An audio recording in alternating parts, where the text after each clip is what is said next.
حبيب الرحمة نبي السلام خاتم الرسل هو خير الأنام يطيب بذكره كل لسان أهداء من أفنى جهلا وضلال.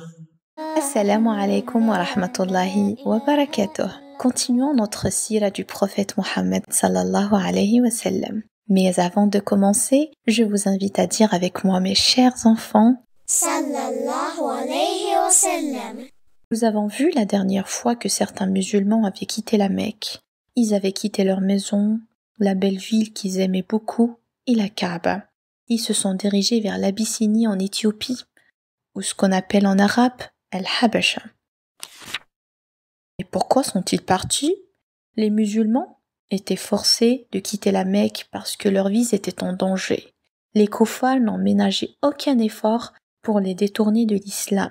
Ils torturaient les musulmans et les persécutaient. Ils ont essayé tous les moyens pour les retourner à l'idolâtrie. Ainsi, un groupe de musulmans est allé vivre à Al-Habasha, ou l'Abyssinie. Le roi d'Al-Habasha était un roi juste et gentil, qui n'opprimait personne. Quel était son nom alors?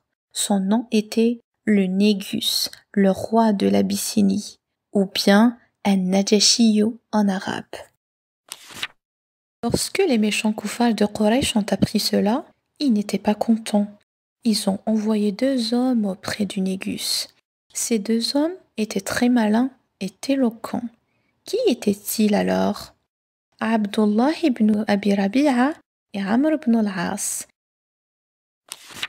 Ils étaient chargés de cadeaux précieux pour le roi et ses patriarches, pour les convaincre à livrer les immigrés et les rapatrier à leur famille.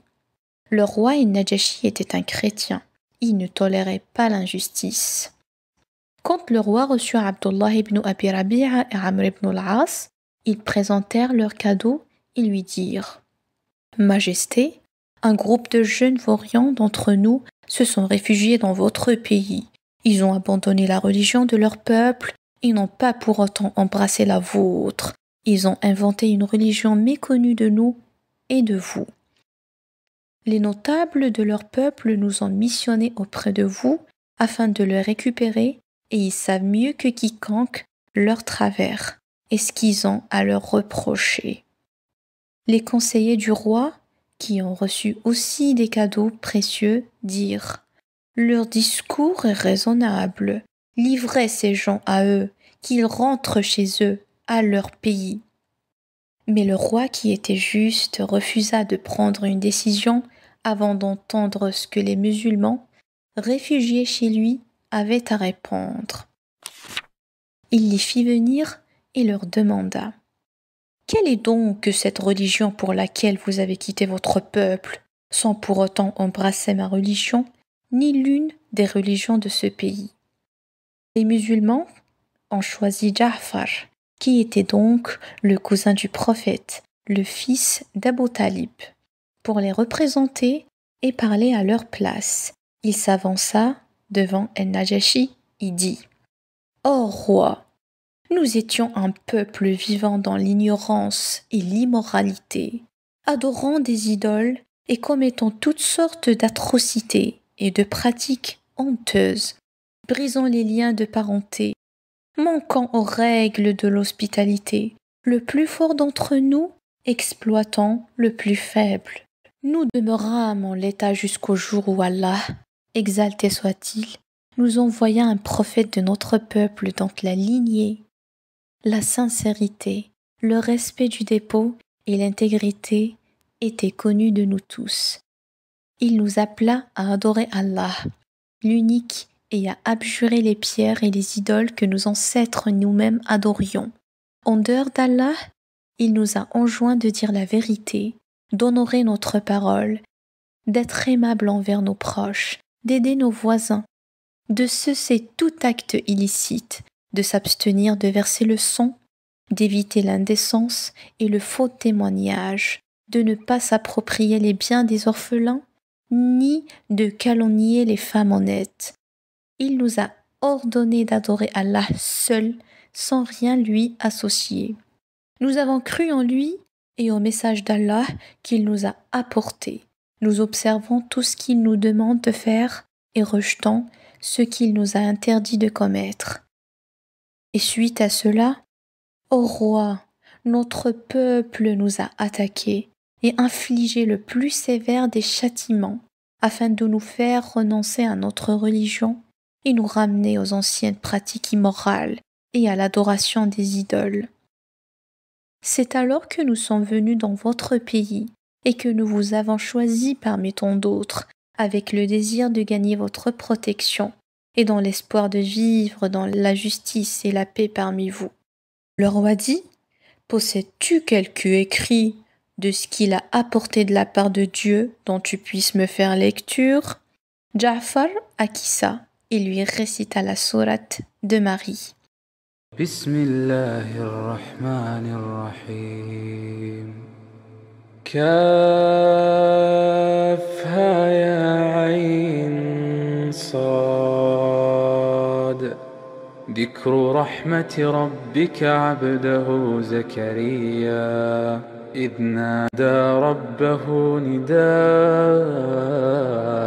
خفيا قال رب إني وهن العظم مني واشتعل الرأس شيبا ولم أكن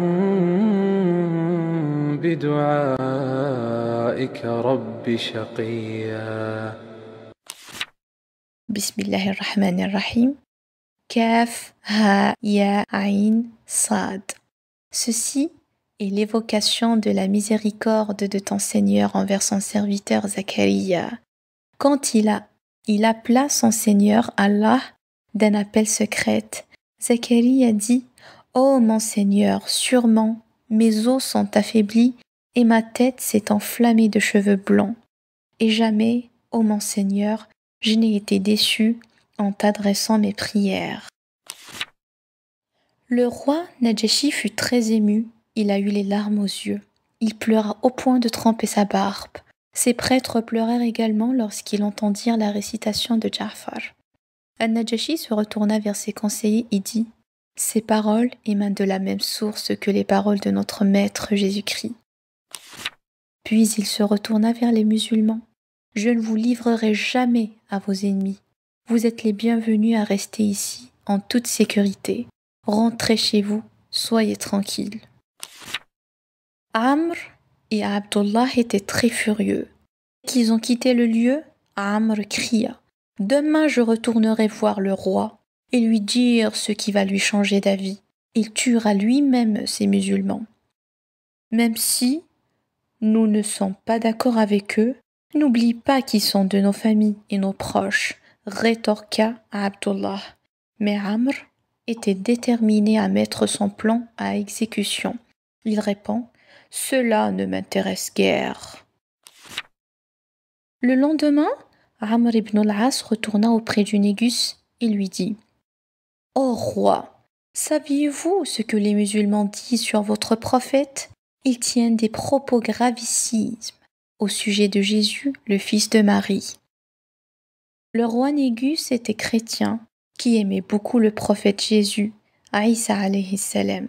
Ses propos l'avaient dérangé, mais encore une fois, il ne répondait pas avant qu'il n'ait entendu les deux parties. Il les fit venir de nouveau et les interrogea à ce sujet. Que dites-vous au sujet de notre prophète Aïssa? Ja'far ibn Abi Talib répondit: nous disons à son sujet ce que notre prophète nous a enseigné. Il dit qu'il est le serviteur de Dieu, son messager, son esprit, et la parole qu'il a projetée à la Vierge Marie. C'est-à-dire que Aïssa alayhi salam était un humain créé par Allah, tout comme Adam alayhi salam. Il n'a jamais trouvé indigne d'être un serviteur d'Allah et l'obéir, car il était le prophète d'Allah et son messager.